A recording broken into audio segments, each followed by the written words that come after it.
वो भी ना मिले तो फिर वो किसान क्या करेगा? उसे मजबूरन उतरना ही पड़ता है ऐसी जादम पर, उसे बैठना ही पड़ता है ऐसी चिलमिलाती धूप में। मैं जब भी किसान, जैसे अभी हमारे फौजी भाई ने कहा कि सैनिक हो या किसान हो आत्महत्या कर रहे हैं, मर रहे हैं, मैं कहना चाहती हूँ कि जब खेत में मर रहा हो किसान, जब खेत में मर रहा हो किसान, जब सीमा पर शहीद हो रहा हो जवान, तो लाजिम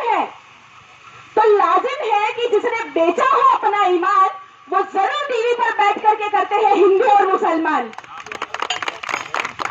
ये राजनीति का विषय नहीं होता कि कौन व्यक्ति किस धर्म का है, किस जाति का है। राजनीति का विषय ये होता है कि इस देश में, इस प्रदेश में रहने वाला प्रत्येक नागरिक और उसकी समस्या क्या है, उसकी समस्या का समाधान क्या है, हम उसकी समस्याओं को कैसी राहत दे सकते हैं, ये उसका विषय होता है।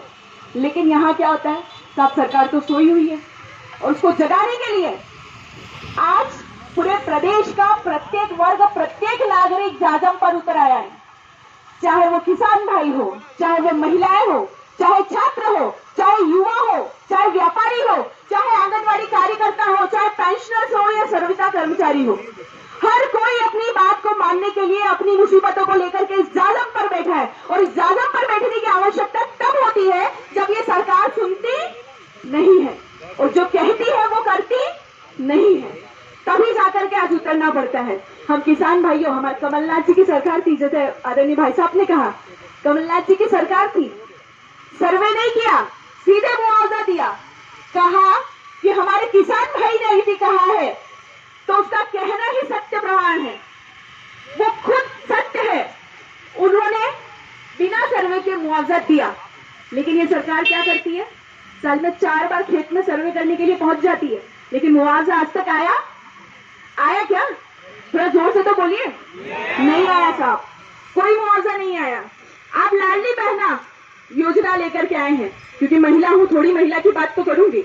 लाडली बहना योजना लेकर के आए हैं, लेकिन पिछले 20 सालों में, ये आपके मंत्रालय का आंकड़ा कह रहा है साहब, एनसीआरबी का आंकड़ा कह रहा है, ये मैं नहीं कह रही हूं, पिछले 20 सालों में हमारा प्रदेश नंबर 1 पर है महिला अत्याचारों के मामलों में।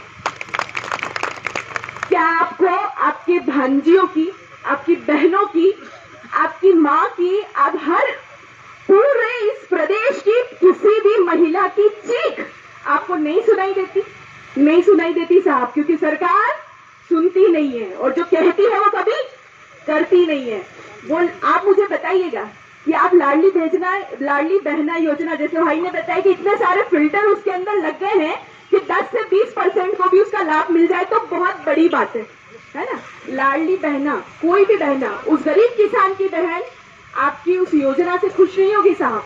यदि वो कर्जा लेकर के घर चला रहा है, यदि वो कर्जा लेकर के अपने माता पिता का इलाज करा रहा है, यदि वो कर्जा लेकर के अपनी बहन की ख्वाहिशें पूरी कर रहा है, तो उस लाडली बहना की, उसके माँ बाप या उसके भाई की, उसके पिता हो, उसका पति हो, उसका भाई हो, उसका जो उतरा हुआ चेहरा देखेगी ना, तो वो लाडली बहना कभी भी खुश नहीं रह सकती। वो लाडली बहना कभी भी खुश नहीं रह सकती साहब, जब तक कि उसके, क्योंकि यदि आपको आपके भाई, आपकी बहनाओं की, आपकी भांजियों की इतनी चिंता है, तो आपको इतना पता होगा कि एक महिला कब खुश होती है। एक महिला कब खुश होती है? जब उसके घर का प्रत्येक व्यक्ति सुखी संपन्न हो, तब वो खुश होती है। अरे आप लाडली बहना योजना को क्या दोगे? आप तो हमारे किसान भाइयों को मुआवजा दे दो और ये उन्नति कर लेंगे तो हमारा देश अपने आप ही उन्नति कर लेगा। क्योंकि समय की सीमा है, तो मैं इतनी ही बात कहकर के अपनी बात को विराम देती हूँ। बहुत बहुत धन्यवाद। एक बार जोरदार नारा लगाइएगा, जय जवान, जय किसान, जय जवान, जय किसान। बहुत बहुत धन्यवाद। जय हिंद, जय भारत।